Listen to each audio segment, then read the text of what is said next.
So recently we have been covering content for Lord of the Mysteries. Now, for News, he has started a new series that I actually like actually really like, and that is Overlord. He's covering the content for the movie, the Second Kingdom movie. Now, we watched it. Have my ups and downs with it. One of my biggest downs is the fact that it's in a movie, so it's short, and when it's short, a lot of things are gonna get cut out.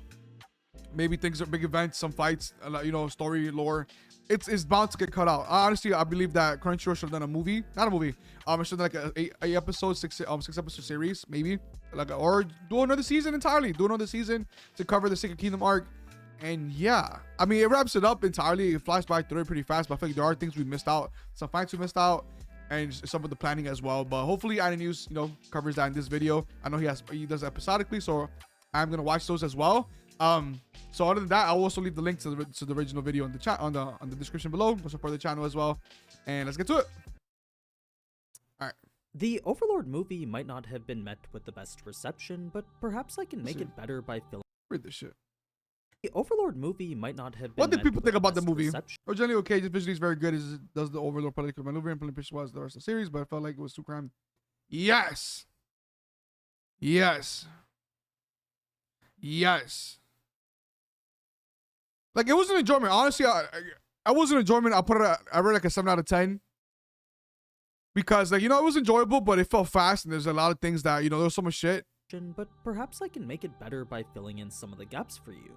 We'll be going through all the events of the movie and comparing them to the novel, so expect multiple parts spanning across multiple videos. Yeah, for now, we're gonna start It's been a minute. Watch the movie. Initial it's been a minute. Of the kingdom. A very tense opener that introduces these two characters just to kill them immediately after. It's the classic Overlord moment of these characters are supposed to be strong, but then they met Ainz. So, if you're looking to see more of what this movie had to offer, stick around as this will cover all the fun and interesting details they missed. Let's get started. Ladies and gentlemen, today's video is sponsored by Rune Technology, sold by Ainz. That's like one of the biggest points. For those wondering what's happening with the Overlord figure, I'll have an update for that at the end of the video. For now, just know that things have finally started moving again. But anyway, Part 1, The Evil Emperor Yaldabaoth, covering Chapter 1 of Volume 12 of the light novel. DEMIURGE. To start things off with our setting, this here is the Sacred Kingdom Roble. Ainz's Sorcerer Kingdom is located here, then in between you have the Slain Theocracy and the Demihuman Enclave. The latter wasn't a territory claimed by any individual nation, but it was an area of hills home to a large number of demi-human tribes. Multiple species of them, most hostile towards humanity. They were also hostile towards themselves, so it was that infighting which allowed the Holy Kingdom to survive so long. Well, they're unified to us. You see, if not for the constant conflict preventing these demi-humans from unifying, there was a good chance this 60-mile wall keeping them out never would have been completed. I mean, the need for a wall at all was a clear testament to how bad things must have been. Definitely. Its construction would have been a natural development for any human nation, though, since the gap in ability between subhumans and regular humans was immense.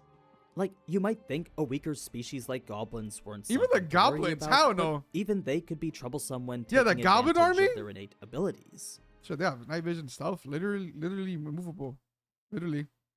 I mean, the Goblin Army, it was crazy. The Goblin Army, it handled the business, but... Not to mention they weren't the only tribe of demi-humans. Oh. The others were most likely significantly stronger than humans, and quite a few were even born with an affinity towards the arcane. So, had this wall not been built and an invasion was to happen, there was no doubt the casualties in the kingdom would be immeasurable. It's the core reason why they went to such great lengths to fortify their defenses. Of course. They wanted to send the message that this land belonged to them, and they wanted their enemies to see to even try to attack would result in a very difficult fight. This, however, came with an extreme labor cost, since manning the entire wall would have been impossible. As much as they wanted creates to do weak points in the walls as well. It wasn't economically feasible to have so many soldiers on standby. To not be ready wasn't an option either, though, since a recent invasion attempt had bolstered their need to defend themselves. You see, after an eager tribe of demi-humans scaled the wall and made their way inland, numerous villages unfortunately fell victim to them. The invasion was actually so extensive that many believe these monsters are still present, lurking on the inside today. Damn! This in turn led the Sacred Kingdom to make some changes, the result of which was a series of forts. Each fort is placed at a fixed interval along the length of the wall. Shit's random. They are garrisoned by enough soldiers to delay the enemy, then a group of them are supervised by a larger regional fortress. This was so in the event a fort did come under attack, all they needed to do was light a signal fire to request backup. It was from there the other forts would send reinforcements, and the regular patrols between forts would know where to rush to. Honestly, I still feel like system that mitigated the demi-human attacks almost completely, giving the Sacred Kingdom some time of respite. For the leaders, this still wasn't enough to give them peace of mind yet, though. I guess it works. I mean, obviously it does work before, you know, our invasion, but it's such fucking long ass wall, and I feel like there's a lot of resources, not resources, but men stretched out, because obviously they don't have enough men to guard the entire wall. But like I feel like it'd be so easy to play around like with the guards, with the army. I feel like it'd be so easy to diverge everybody into like a certain part of the actual fort itself, and then thus creating a weak point on the other side, and then you inflict it from that side. But again, you know, it's probably not a multi-layer defense, probably. No, even once you scale the wall and pass it, there's probably another layer of defense as well. But since to them a stronghold wasn't enough to defend themselves. Hell no. No, what the king at the time wanted was total security. This gave birth to the National Mobilization Order, and that was a decree that ordered the conscription of the kingdom's citizens. What this means is that whenever any person comes of age, they would be forced to undergo training and do mandatory service somewhere along the wall. This provided the kingdom the labor they needed to man the wall, allowed settlements of bigger sizes to defend themselves, and could even have them become military bases if necessary. It is training for everybody too. But this that the Sacred Kingdom had strengthened themselves both inside and out. They were a nation who had taken every precaution against invasion. All this was anchored by 3 very large fortresses, each stationed at the only entry points one could use along the wall. Most of the times they were used as gates, but if necessary, any could be used as a barracks. They were meant to house any number of citizen soldiers should the National Mobilization Order be invoked. So, it's one of these fortresses we find ourselves at here, currently manned by Orlando Campano and the squad he was in charge of. His rank was that of squad leader, only below that of company leader and commander, while far above the lower ranks of trainee, soldier, and soldier first class. Ooh, squad leader, so typical shit. The company leader and the commander. Orlando definitely could have risen to a rank higher than this, but despite having one of the most prestigious awards the kingdom could give him, he was held back by his own attitude. You see, Orlando was a man who hated taking orders. Oh, of course. As a warrior focused on strength and strength alone, he would only follow orders if they were given by someone stronger. This resulted in him clashing with I don't like you, a woman type, not sexist, but get demoted frequently. He'd actually been demoted a total of 10 times. 10 times? Now, normally this would get any soldier thrown out, but because Orlando was strong and had a certain you can't really, he's still valuable. He was too valuable of an asset he's still to valuable. Just abandon. He brought order to other disruptive soldiers just like him, and that gained him a rank that was effectively outside the system. To others, Orlando was a kind of anomaly. It was at the end of Orlando's watch that Pavle would come to relieve him, an interaction which would show a lot about both characters. He's a black, 9 colors. Like, it's not surprising Pavle was a recipient of the same prestigious award Orlando was, but what is the fact Orlando was willing to show him respect. As it turns out, Pavle was one of the elite soldiers who had beat Orlando. Orlando refused to quit until he won himself, but until then, he would respect Pavle as an equal. Pavle was an expert in a different field entirely, though, as his specialty lay with the bow. His one weakness was conversations about his daughter, since the moment she was brought up, he wouldn't stop talking about her. This was a tough lesson Orlando had learned numerous times before, leading him to avoid it as best he could. For the times when he couldn't, Orlando knew he simply needed to listen attentively, then end it with either a compliment or a change of topic to something more important. That's crazy. What could possibly be more important than Nea? Well, that would be topics related to his work. The other option was to give Pavle a good smack, but Orlando didn't feel like embarrassing himself. He knew all too well what would happen should he try to fight Pavle. It wasn't even the fact he was ranged that won him their last duel. Pavle had beat Orlando fighting close. Oh, so for Orlando, as a bowman, you got hands at close range. The fort, it was the archer Pavle who had knocked him down a peg, all without using his bow either.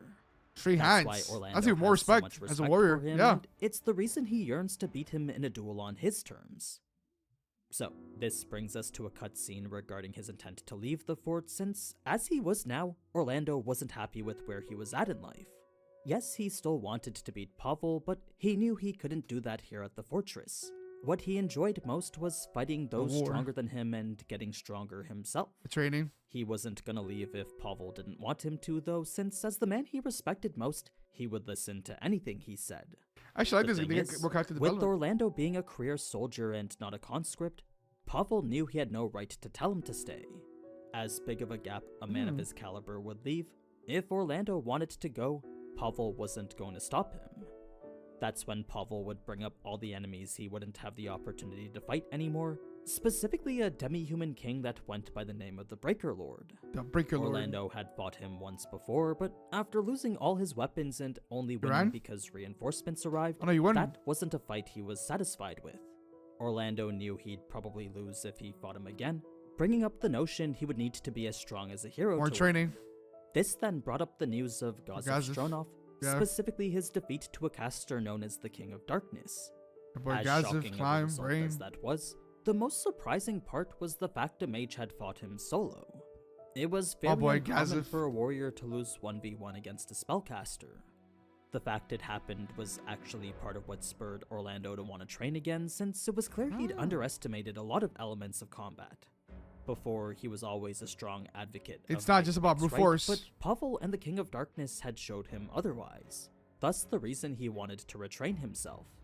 Unfortunately, training locally wasn't an option, since the only people worth fighting were one of the 9 colors just— We got the Old Purple, Isandro Sanchez, Pink, Rantsu, Anrin, because he's green, Remedios Custodio. Oh shit, Pablo Braz Black, then Enrique Bellis. Just like him.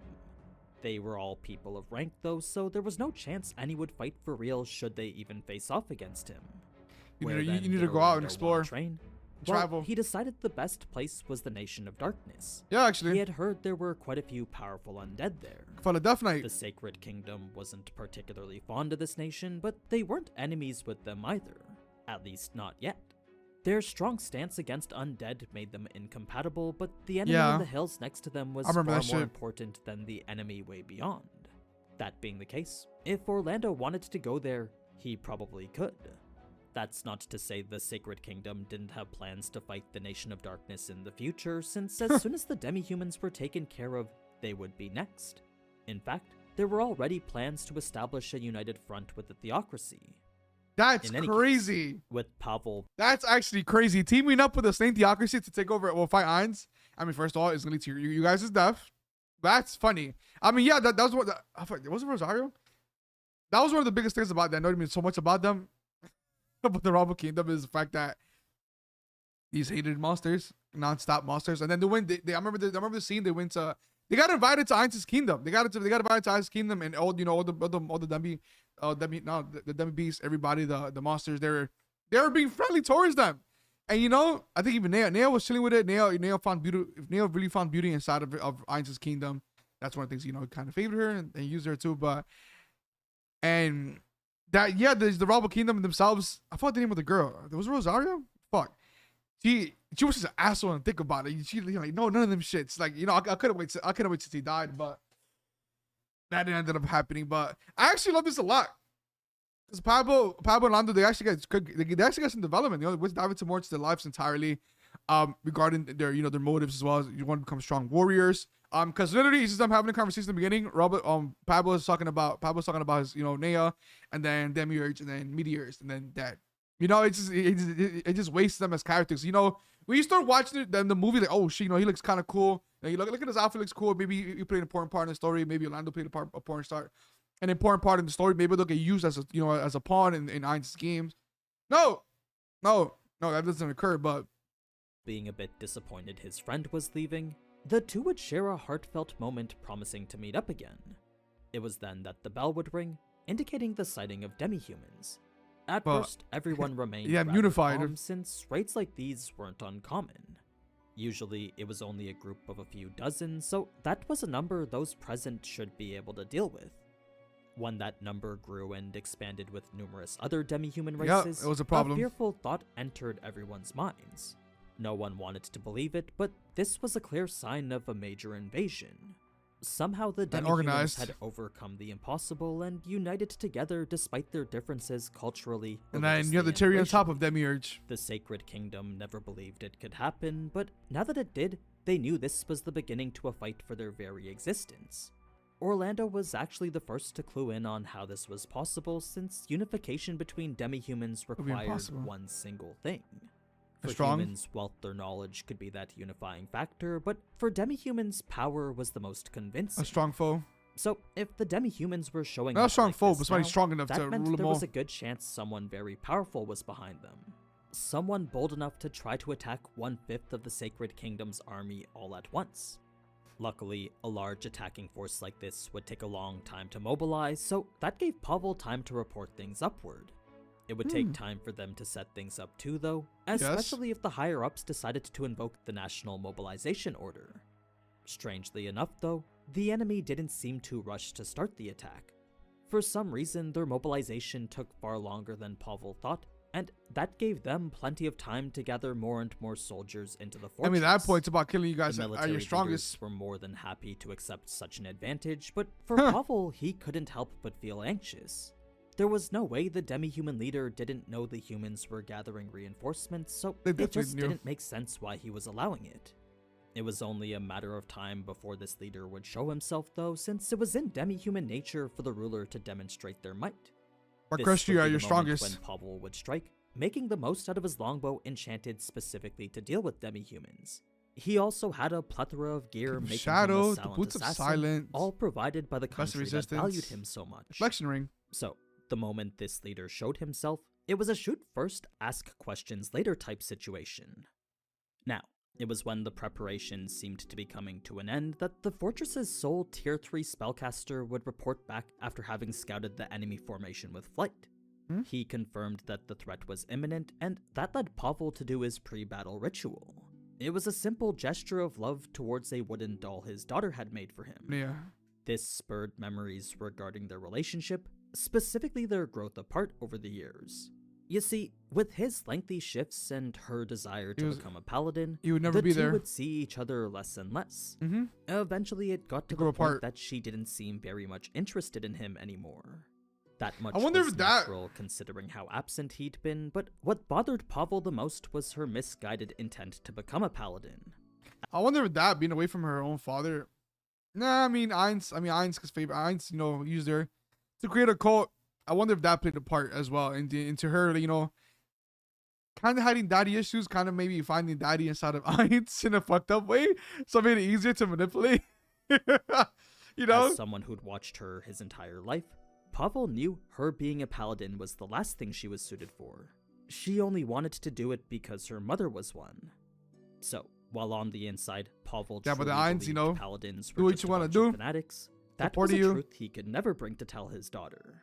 He would instead have to stand by and watch her pursue a path he didn't agree with. Now, it was once Demirge made his appearance that all archers would wait for Pavle's instruction. The reason they didn't shoot right from the get-go was because this was a demi-human they'd never seen before. Not only that, but the outfit he was wearing was immaculate. It was a well-tailored, well-designed Do you not fit, see how my boy unbefitting Demirge those is always typically worn dressed? by demi-humans. This Peak suit. implied a demi-human with an advanced subculture, making his presence even more troublesome. When it came to the initial warning here, this was given by one of the Sacred Kingdom's only 5 generals, and he did so pretty much alone, just in case an attack happened to be directed at him. It was a safe tactic intended to prevent the fort from losing all its military planners. This one. Demiurge would then introduce himself as the demon Emperor Yaldabaoth. He would quickly mention his hiccup in the Riestes kingdom, then proclaim his intent to bring despair and destruction. Came because I want to turn this country into hell. I like to make this place a fun sort of nation where shrieks, curses, and wails echo without end. But when millions of humans are involved, I can't take the time to tell you with each of you individually. That's why I brought the others. They will lower your human weaklings into the swamp of despair up to your necks, drawing out sobs of grief and supplication on my behalf. Such a speech.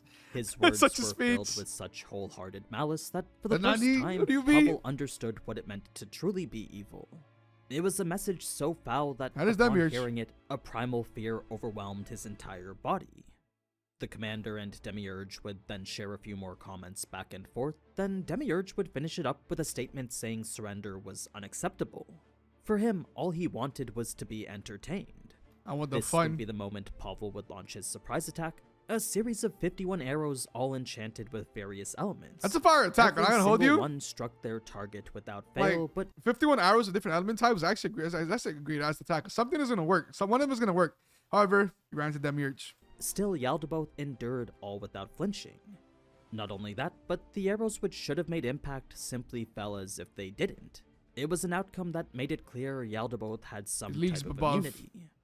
This meant victory now depended on trying different arrows to gather information, but it was before Pavle could loose his next holy one that Demiurge would unleash the 10th tier magic Meteor Fall. It was an attack which would kill Pavle instantly. It was before he was engulfed by its blinding heat, though, that for a brief moment, Pavle would see his wife and daughter. They would be the last things he saw and thought about before he died. This is where the story switches focus over to Demiurge, who, after careful planning, made sure this assault wasn't to be hindered by anyone like those who once invaded Nazarick. They were the type of humans who could fight on even after seeing his magic, and that was an outcome he wished to avoid. Fighting odds without fear. You may think this attack was meant to collapse their defenses and stir confusion, no, it's a flex. Really it was simply for Demiurge to save energy. That's why he didn't attack again or send the demihumans in immediately after. Just to save energy. He was simply content with laying the groundwork for the demihumans to do the rest. Keep in mind, it is a big ass opening. Value lay in his skills, so to see him use one of his 2 10th tier spells was a rarity. It might not have been necessary, but it was definitely the most efficient way of pushing his plans forward. It was after that he could turn his back and not even worry about a counterattack, since Demiurge knew such an outcome wasn't even a possibility. It was a trait specific to him that ensured victory was always inevitable. He knew he was one of the weaker floor guardians, but when it came to a fight, Demirge had no doubt he could win against any of them. Reason being that he was of the understanding a fight should only be started after victory was assured already. That being the case, unless he was ordered to otherwise, Demiurge wouldn't partake in a fight that he wasn't certain he would win. He knows who'll win. There was also one person. That's some confidence, actually. Yeah, because I don't really see fight Ainz, the one shot tier. But Demirge saying that, the fact he could beat all the other guardians, if I know 100% I'm going to win and take that fight, is cool. It's a lot of planning, but it's actually pretty impressive. Love the confidence with Demirge. He knew he could never beat no matter how much time he had, since to him, this person had a greater intellect, was incomparably crafty, and possessed foresight that stretched into eternity. When compared to that, the almighty Lord Ainz was nothing. Now, there was one unexpected event that honestly, I will pay to see a fight between Demirge and Albedo. Charge of Orlando. A quick analysis revealed he was no threat, had no importance, and wasn't even part of the calculations to begin with, so as trash only made prettier by his prestigious 9 colors title, Demiurge figured he would be useful to experiment on. For Orlando, he was enraged by the fact the man he wanted to beat was dead, but for Demirge, the slow, straightforward charge made him disappointed. He was genuinely upset that he had to wait for such a slow attack announced from so far away. Like, really? Really? Not impressed. Demiurge had all the time in the world to remember who it was that was challenging him. According to the data he had gathered, this dim-witted man had a skill that enabled him to land the blow many times stronger than his usual attack whenever he broke a weapon. That was why he held one sword in his hand and had one more in his hip. That's actually pretty impressive. Again, analyzing that data while Orlando slowly charging at you is funny. As well as figure out the best way to dispose of him. It was a comprehensive thought process that eventually led to the gruesome fate we saw in the anime. So, this is about as classic of an Overlord moment as you can get, since that was about 70 pages building up these 2 characters and literally yet in only 10, both were eliminated like insects. They do, however, tie to Nea's character later, so it's not like that's what I love about. That's one thing I love about Overlord a lot. It's the build-up of some characters or some nations. This place to be very strong, and then we come in like that. Like, it's funny because you kind of get that same kind of a little bit of that emotion in the movie, because you get to do. They start off with Pavle and Orlando. It's like, okay, here and there, and then it's like, yeah, fucked. You guys are fucked. As soon as you see Demirge and fucked. But honestly, I think it would have been better if they were fleshed out a little bit more, because then maybe you'll feel some kind of attachment towards them, a little bit, tiny bit, maybe a little bit, you know. But and then introduce the whole attack from Demirge, like, oh, you guys are fucked. You guys are fucked. And you know, maybe still give you the hope that, all right, maybe they'll be useful. You know, just create the doubt for their death. What I'm trying to say, you know, just create a doubt for their death. Like, you know, maybe they're not gonna die. Maybe they'll be used by Demiurge or good Ainz. You know, maybe they come out of the situation alive. No, in the movie that doesn't happen. The movie's just them dead. Knowing about them was pointless. It's just so interesting whenever moments like it's these just funny. do happen. Now, to wrap things up with, I guess that's not as important. It's not important, but his army was divided into two categories. It's a little more seasoning. It's there funny. There were those who gladly submitted to him and followed him out of the opportunity to kill humans. Then there were the others who followed him out of fear. Ooh, the latter was the ones he sent in first. Thus the reason he was so strong-armed with them. Oh. Both sides were told of a happy outcome awaiting should they obey his orders, and that for the most part was enough to get excellent results here. For the times it didn't, there was always an appropriate future awaiting them too. Either way, Demiurge's plans were multifaceted to the point that he could plan for everything. He was always considerate of any developments and had numerous contingency plans for the cases when they variables are counted all for. were meant to achieve his goals in the best way possible. Efficient. The one thing he couldn't account for was the actions of fools, but that was something only Ainz could predict. It was a level Demiurge hoped he could one Why is day that so get funny? to. Ainz himself As is he a was fool. now, though, he could only hope Ainz would be happy with the current plans he was putting forth. His deepest desire now was for the people of the Sacred Kingdom to entertain Ainz the way he wanted them to. But yeah, that's pretty much it for the opener. I hope you guys enjoyed seeing more of Overlord, and if you want to see more, then be sure to leave a like and comment. Also, if you're looking for a series with just as much lore and world building, check out my videos like it.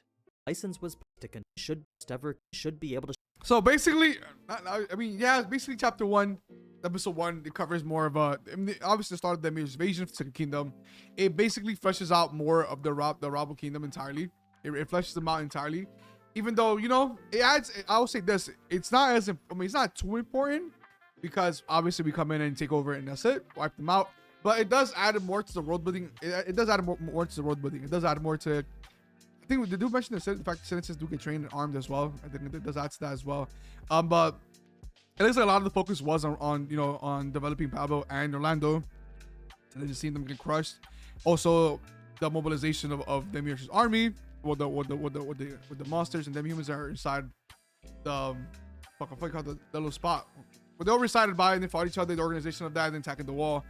Kind of similar how the movie played out. Basically how the movie played out, just a little more fleshed out, obviously. Nothing more, not that much of importance, not really, because that's one thing with Overlord is that if you manage to flesh out a kingdom or a place or characters, sometimes sometimes they're used to further the plot later down the line. They'll be kept alive and used, like the Rest Eyes Kingdom is a perfect example of that. But in this case, the Rabble Kingdom just got taken over. However, they are being, as you know, for how the movie plays out, they are being controlled using a doppelganger. So we are really using a doppelganger and you know, controlling entirely because we're also inside of the Civil War. But yeah, but maybe that's really it. I feel like maybe I want to see maybe it'll hit differently if, you know, on Pablo and Orlando fleshed out. I can see why they cut it out entirely because they're eventually going to be killed. So, you know, just a little conversation in the beginning is kind of enough just for them. Because then even then, I don't think we will feel that much of attachment towards those two characters dying. But it does add a little seasoning more of the flex of Demirge. I mean, we know that bro dropped the meteor on them entirely and wiped them out. But yeah. So, you know, pretty straightforward for the first episode of this. Again, I don't think it will be that important to flesh them out. You know, you don't really need it, so I understand why they cut out the movie. But I'm curious to see what about next? What about the events that happen next? You know, when we actually attack the kingdom, that means versus Momo, you know, and the killing of the princess entirely too. That was fucking crazy. But yeah, other than that, I hope you guys enjoyed the episode. With this video, my bad.